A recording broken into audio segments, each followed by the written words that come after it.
이재명 대통령이 부동산을 붙잡고 맞습니다. 두들겨 패고 있습니다. 네. 결국에는 이제 근본적으로는 부동산에 있는 많은 자산들이 주식 시장으로 왔으면 좋겠다는 바람이 있는 것 같아요. 맞습니다. 이 대통령이 그런 말도 했습니다.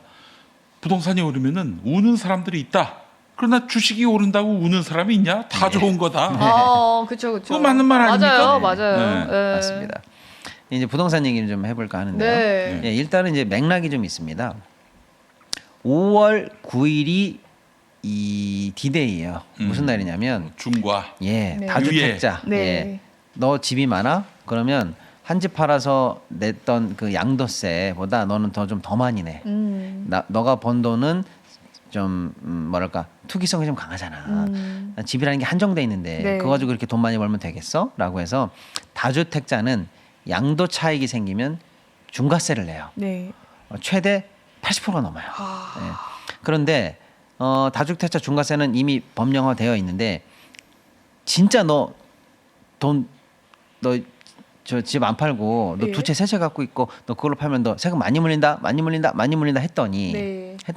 시장에서 뭐라고 그랬냐면 그러면 나 안 팔지.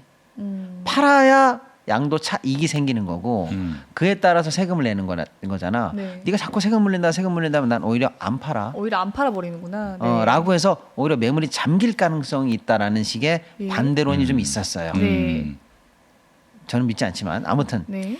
그래서 그러면 지금 봐줄 때 팔아. 다주택자 양도세는 중과할 건데 내가 잠깐 1년 미뤄줄 테니까 그 안에 팔아. 라고 하는 디데이가 계속 미뤄진 지가 지금 꽤 돼요. 4년이 4년 넘어요. 됐다면서요? 4년이 됐습니다. 예. 그러니까 시장에서는 야 지금 안 팔면 이제 세금 많이 낸대. 지금 안 팔면 세금 많이 낸대. 이번에 밀어줄 때 팔아야 된다라고 했는데 야 1년 기다려봐 또 밀어. 1년 기다려봐 또 밀어. 계속 밀어줘. 라고 해서 예. 소위 말하면 이제 정부가 제도를 운영하는 데 있어서 시장에게 늘 무릎 꿇어왔어라는 그렇지. 그릇된 믿음이 이 시장에 있었던 거예요. 시장이 정부를 우습게 알았어요. 또 맞습니다. 그동안. 하도 바뀌니까 네. 선거만 앞두면 그냥 갑자기 은매기주가 해버리니까. 예. 그래서 그 상황에서 이제 이번 5월 9일이 이 유예 조치의 종료일이에요. 네. 그러니까 시장에서는 당연히 또 밀어줄 건가? 이렇게 생각했는데 이재명 대통령께서 이번에도 밀어줄 거라고 생각했다면 오산. 네. 딱 오산이라고 얘기했어요. 네. 그리고 몇 차례 한 번에 몇 차례 얘기했어요. 완벽하게 종료 끝. 그러니까 다주택자들은 집 파는 수밖에 없어. 네. 딱 명확하게 선언했습니다. 연일 SNS에도 올리고 계시거든요. 네. 그 이런 말을 하는 이유와 관련해서 오늘 저희 김용민 TV 오전에 인터뷰를 하신 분이 계세요. 남기엽 소장님이라고. 그분 말씀으로는 이재명 대통령이 자꾸 그렇게 얘기하는 거는 일종의 어떤 배수진을 친 것이다. 네. 절대 여기서 물러날 일이 없다. 내가 물러나지 않는다고 했잖아. 이 얘기를 하기 위해서. 그렇죠. 예. 예. 왜냐하면 그러면 우리가 처음에 얘기했을 때처럼 이번에 그럼 유예가 없다고? 그럼 세금 많이 물린다는 거야? 그럼 아까 얘기한 첫 번째 부작용. 나 그럼 안 팔지롱. 이런 네, 거잖아요. 네. 매물 잠김. 그래서 오히려 다주택자들을 꼭 타겟해서 세금을 많이 늘린다기보다는 그래서 매물을 팔게 해서 네. 공급을 민간 사이드에서 늘리고 네. 집값을 안정화시킨다라는 게 사실은 근본적인 목표인데 오히려 부작용으로 매물이 잠겨버리면 어떡할 거야 라고 하는 또 얘기가 나오잖아요. 네. 그래?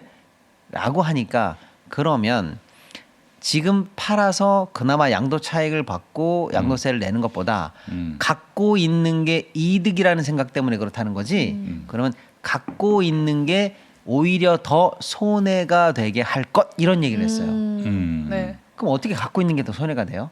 집값이 이거는 떨어- 보유세를 의미하는 발언이에요. 보유세군요. 안 팔고 갖고 있어도 된다라는 믿음. 그것도 사실 우리나라 부동산 시장을 지금까지 끌고 왔던 네. 그야말로 중요한 어떤 스테레오타입 같은 얘기예요. 네. 예. 근데 이제 거기에 대해서 갖고 있는 게 손해가 되게 할 것이라는 거는 보유세를 인상하겠다라는 거를 시사한 거예요. 그랬더니 그래? 그러면 나는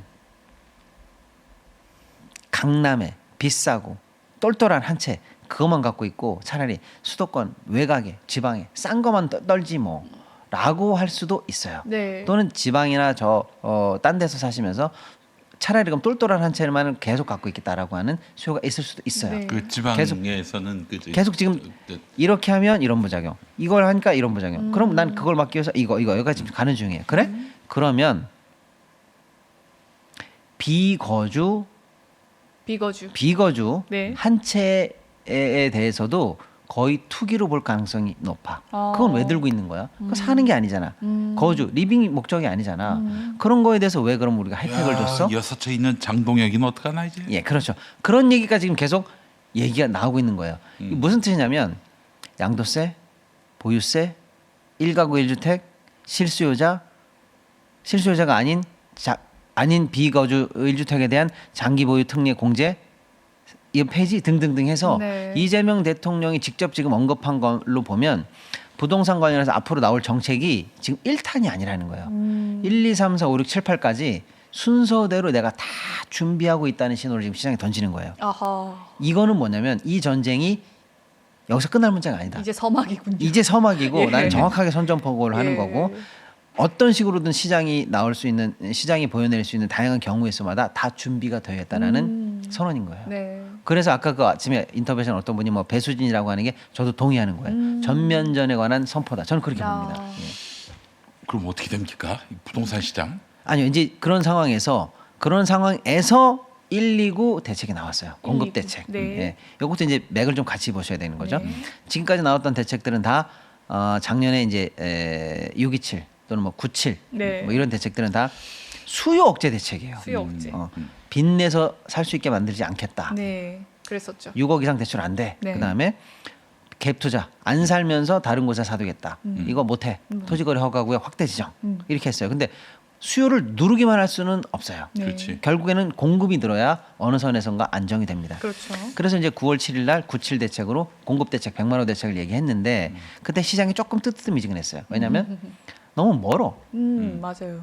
언제 짓는 거야? 집이라는 게 뚝딱 찍어서 내일 모레 질 수가 없잖아요. 그리고 근데 100만 원을 짓는다고 했어요. 네. 그 사람 다 들어갈까요? 아니 뭐 네. 결혼하고 애를 낳아야 뭐 사실은 이제 집이 필요할 텐데. 그렇죠. 지금 2000년대부터는 거의 인구 절벽이란 말이에요. 네. 그 어떻게 그 집을 채우려고 하는지. 네. 아무튼 맞는 질문이죠. 근데 100만 호가 중요한 게 아니다. 네. 전문적으로 들어가 보면 어디에 지느냐가 중요한 거다. 서울, 그렇지. 수도권 여기를 지어야지 여기서 지금 집값이 뜨기 시작하는 거지. 지방은 오히려 가치도 남는다. 있고. 네. 그러니까 그 100만 호에 대해서 어딘지가 빠졌다. 그리고 지금 막 이제 꿈틀꿈틀 하고 있는데 그때는 그러면 지역을 밝히지 않았어요? 아니 뭐 두루뭉술하게. 대충, 네. 두루뭉술하게. 그리고 또는 서울이나 사람들이 선호하는 지역이라고 명시하지는 안 돼 있었어요.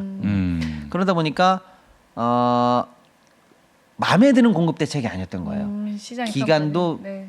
멀고 네. 정부는 한다고 하지만 기간도 멀고 서울이 아니잖아. 뭐 이런 거. 예. 그래서 이번에 1월 29일 날 129 대책은 이 부분에 관한 후속 대책이 나왔어요. 6만 호 정도를 네. 서울, 과천, 그러니까 쉽게 말하면 용산, 과천, 태능 이런 쪽으로 해서 수도권 서울에 집중하는 대책을 일단 빨리 냈어요. 네. 그리고 그러니까 어딘지를 말했고 네. 그다음에 빨리 하겠다는 거예요. 그래서 행정 관련해서도 거의 원스톱으로 쭉쭉쭉 단축시키고 패스트트랙을 태우고 그 요즘에 우리 네. 옆에 또 건물도 있지만은 건물 금방 짓습니다 네. 보니까 한 몇 달이면은 단박에 다 지어요. 예. 맞습니다. 그래서 짓는 것도 모듈 주택을 최대한 활용해서 빨리빨리 모듈 공법으로 좀 짓겠다 등등등 네. 해서 후속 대책을 낸 거예요. 그러니까 이 모든 걸 종합해 보면 이재명 정부가 지금 부동산 관련해서 완전히 칼을 뺐다라고 보면 맞아요. 네. 그렇지. 세금 관련해서도 뭐든지 준비돼 있어라는 걸 시장에 보여줬고 보유세 받을 것 같아요. 예. 그다음에 공급 관련해서도 원하는 대로 시장이 듣고 싶어하는 얘기를 한다. 그러니까 걱정하지 말고 정부를 믿고 네. 부동산은 반드시 잡힌다라는 신호를 공급과 수요를 통해서 다 지금 얘기하고 있다. 이런 상황으로 봐야 될 것 같아요. 네. 그런데 제가 볼 때는 다른 이 여태 과거 정부들이 한때 도전했는데 사실 부동산과의 전쟁에서는 늘 실패했었거든요. 네. 이유가 있죠. 하나는 막을 수 없는 대세적인 큰 흐름들이 있었어요. 막고 싶어도 예를 들어서 금리가 막 떨어지고 유동성이 터지고 자산시장에 버블이 오면 뉴욕 집값, 홍콩 집값, 캐나다 집값, 뭐 독일 집값, 우리나라 집값 다 오를 수밖에 없어요. 자산시장이 대버블이면은요. 그런데 지금 대버블 기간은 아니에요. 그래서 세계적으로도 집값이 조금 안정되고 있어요. 네. 그러니까 어쩌면 가래로 막을 거면 호미로 못 막는다고 큰 파도처럼 유동성이 막 쏟아지면서 금융이든 뭐 부동산이든 쭉쭉 돈이 몰려가는 거를 정책 몇 개로 막아지기 어려운 그런 국면도 있거든요. 네. 지금은 근데 그런 국면이 아니에요. 오. 적어도 우리나라는 적어도 지금부터 1년간은 금리 동결이에요. 아하. 그리고 미국도 내리긴 내리는데 완만히 내려요. 완만히. 완만히 내립니다. 예. 많이 내려봐야 2번 정도. 네. 네. 아무리 저기 와시하고 트럼프가 가까워도 물론 이제 트럼프랑 베센트는 뭔 소리냐 1%까지 낮춰야 된다. 요즘 계속 그러고 뭐 그러고는 있습니다만 어쨌거나 그렇습니다. 쉽지 않다. 예. 네. 그런 상황이기 때문에 부동산을 정책으로 핸들링하기에 좋은 그라운드예요. 환경이. 오호. 그래서 예. 옛날에 아무리 해도 너무 센 파도가 오면 좀 힘들었거든요. 자, 두 번째. 부동산을 막으면 노동소득이나 사업소득이나 어쨌거나 기본적인 소득 말고 네. 사실은 나는 뭘로 돈 버냐라고 하는 사실상의 제2의 어떤 투자 수요가 사실 부동산에 있는 건 명확했어요. 네. 근데 이제는 주식이 우리가 있잖아요. 코스피 5천 시대를 예. 봤잖아요. 퇴로가 열려 있는 거예요. 거기서 돈 벌려고 하지 마세요. 무조건 세금으로 이제 따박따박 부동산은 디펜스 하니까 차라리 이쪽으로 물기를 넘어오시죠? 돌릴 퇴로가 있는 거예요. 아 이게 중요하더라고. 네. 이게 퇴로 없이 야 죽어 이랬던 거예요. 그래서 그동안에. 먼저 지금 주식 시장이 열린 거구나. 네. 그죠? 맞습니다. 아, 그 대통령이 지금 예. 주식시장 말 불을 붙여놓고 그냥 계속 오르게 만들어 놓고 그렇죠. 결국 이제 최종적으로 부동산을 타겟팅한 거였어. 맞습니다. 예. 네네네. 주식 부양도 사실은. 그렇죠. 예. 네. 야, 진짜 이런 똘똘한 대통령 여러분 보신 적이 있습니까? 진짜? 응? 와. 그렇죠. 그런데 이제 이 부동산과의 싸움은 사실은 한국 사회가 그 다음으로 나아갈 수 있느냐 없느냐 너무나 중요한 싸움 아니겠습니까? 그럼. 솔직히 지금 권민정 아나운서 같은 청년 세대들이 자기가 벌어서 열심히 성실히 노력해서 집을 살 수 있다? 또는 안 살더라도 내가 거주가 내가 원하는 직장, 내가 아이 키우고 싶은 어떤 그런 좋은 여건 거기서 살 수 있다는 생각 자체가 없잖아요. 지금. 없어요. 아니, 내 정말로. 저 이 말을 하려고 찾아본 건데 서울 시내 평수와 관계없이 네. 모든 서울의 집 네. 값을 평균을 내니까 얼마인 줄 아세요? 얼마예요? 9억 7천. 10억이야 10억. 네, 10억이에요. 7천. 10억 없이는 집을 살 살 생각을 수가 없어요. 할 수가 없는 거야. 10억을 벌려면은 제가 그리고 이제 그 서울에 있는 집을 1등부터 꼴등까지 딱 그 이제 평균 가고 네. 네. 그 위에 있는 건 비쌀 거 아니에요. 그래서 네. 1등부터 꼴등까지 그냥 순서를 내서 한 가운데 있는 걸 이제 중위값이라고 하거든요. 네, 중위값 그거는 더 얼마예요? 10억 위에요, 더. 아. 아니 근데 또 우리 또 청년들은 네.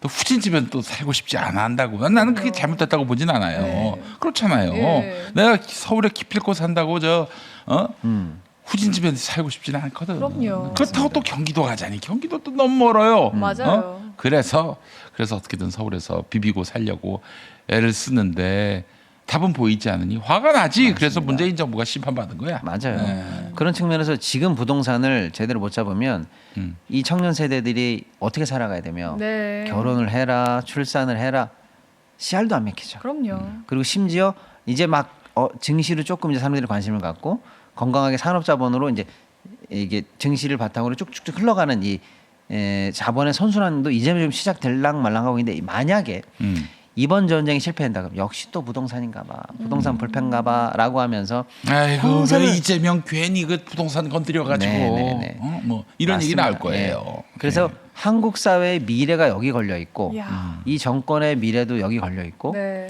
우리나라의 건강한 경제 성장과 자본시장의 선순환 이런 것도 지금 여기에 걸려 있어요. 해내야 되네요. 정말. 엄청난 사실은 제가 볼 때는 야. 국가와 정권의 명운을 건 너무나 중요한 우리 사회의 명운을 건 일들이 이제 시작됐다 저는 그렇게 봐요. 참 너무 좀 흥미로운 게 뭐냐면 문재인 정부 때 서울에 집값이 이제 오른단 말이에요. 네.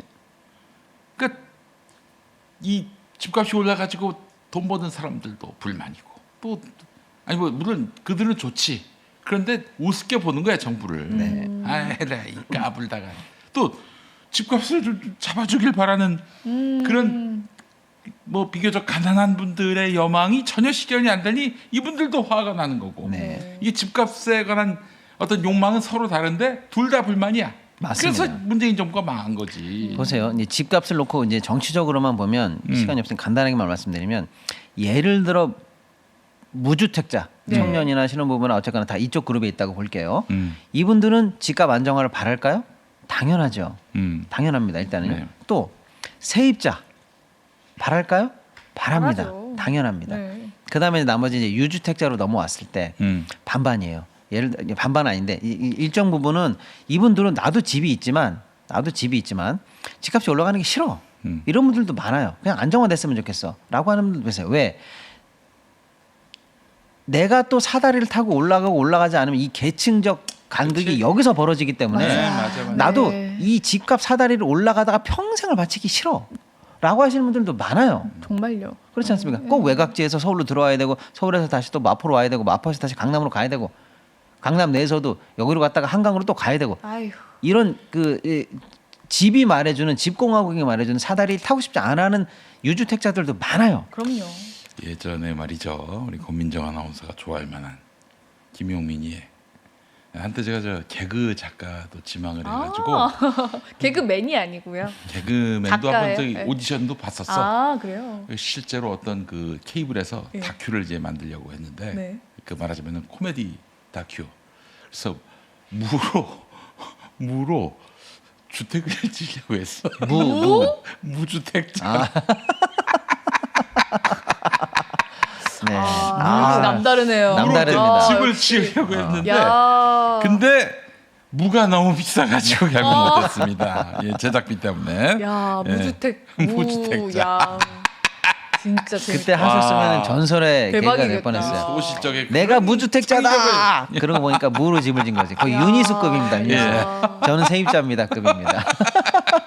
무가 비싸지만 않았어도 야, 글쎄 한 말이야. 획을 끄시는 건데. 그래서 야. 그때 그 저기 MC로 박준영 씨가 와가지고 무를 주세요. 하더니 무주택을 드리는 거야. 그렇습니다. 그다음에 이제 주택이 좀 있으신 분들도 뭐 그런 사다리 끝에 계신 분들도 또 그중 반은 집값 오르는 걸 싫어하시는 분들도 많아요. 왜? 나는 어떻게든 여기까지 왔는데 자식들은 못할 거야. 그렇지. 이 집 한 채 못 물려줘요. 맞아요. 자녀 뭐 아들 딸 둘씩 있다고 쳐요. 얘네들은 어디서 어떻게 살아야 돼? 그러니까. 라고 생각하니까 쉽게 말하면 정말 이 나라에서 살고 있는 건강한 우리 시민분들은 집값 올라가는 걸 바라는 사람이 없어요. 그 주말 사이에 이재명 대통령이 뭐 그냥 부동산 투기에 대해서 마구잡이로 씹어대니까 지지율이 많이 올라가고 있어요. 지금. 네. 오히려 지지율이 예. 많이 올라가고 있고 또 오. 주식도 뛰고 있고. 그러니까요. 맞습니다. 예. 야, 그러니까 그 욕망이 두 개라고 말씀드렸는데 그렇다 하더라도 한쪽 편을 몰아줘야 된다라는 이 대통령의 어떤 정부적 판단이 먹히고 있다. 맞습니다. 이렇게 봐야 될것 오늘 안 같습니다. 그래도 제 이제 또래 친구들이 단톡방에 있는데 이제 집 좀 살 수 있을까 이렇게 희망을 품더라고요. 이제 좋네. 우리도 집 살 수 있을까? 30대 친구들이 이야기를 그렇죠. 하는데 맞습니다. 그래서 이런 먹히고 국가의 있구나. 명운을 건 네. 전쟁이다 이렇게 보고 음. 특히 이제 우리 같은 분들이 적극적으로 여론을 호응해 줘야 되고 네. 또 이제 저쪽 쉽게 말하면 이제 아파트 토건족들 또 그 토건족들 갖고 있는 언론 이런 쪽에서 이제 공격이 지금 계속 나오고 있거든요. 아마 말도 안 그럴 되는 얘기죠. 뭐. 거예요. 예. 우리 그러면 뭐 저- 다주택자들 세금 폭탄 피해서 어쩌라는 거냐 뭐 이런 그렇죠. 이런 식의 공격들 계속 나올 텐데 다주택자의 눈물, 뭐 비명 뭐 많더라고요. 네. 우리가 이제 그분들까지 염려를 해야 되는 거예요. 네. 그러니까 이번에는 그런 어떤 싸움에서 지지 않고 이길 수 있고 또 이렇게 정부와 여당이 합심해서 나갈 수 있도록 하고 그렇게 전쟁을 했음에도 불구하고 선거를 이길 수 있다는 걸 보여줌으로써 선거를 통해서도 지지 않는 네. 불리하지 않는다. 네. 이렇게까지 사실 지금 이 시점 그러니까 정권 초에 하지 못하면은 못해. 맞습니다. 1년 지나고 2년 지나면은 이 추진력도 없을 뿐더러 네. 지금이야 이제 뭐 4년 5년 남았으니까 이제 권력이 무서워서라도 까불지 않지. 얼른 해야겠네요. 그렇습니다. 정말. 이게 네. 지금 이재명 대통령 머릿속에는 5년 동안 뭘 할지가 다 그림 그려져 있다라고 보면 됩니다. 네. 아니 근데 정말 쉼없이 달려왔는데 이재명 대통령의 행보도 정말 쉼없이 달려오신 것 같습니다. 예, 시동을 걸어라 이제 좀 마칠 시간이 되었는데요. 야, 특히나 이 부동산 시장의 뿌리 깊은 기득권과 맞서가면서 지금 SNS로 국민들과 좀 소통을 하고 계시는 이 대통령의 쉼없이 달려가는 모습들 여러분도 보고 계실 거라고 믿습니다. 또 정책의 진심을 알리기 위해서 이렇게 반낮 없이 싸우는 모습 보고 있지 않겠습니까? 이 그 진심이 온전히 닿을 때까지 또 우리 방송도 함께 이 멈추지 않고 실력 있는 경제 인사이트로 함께 하겠습니다.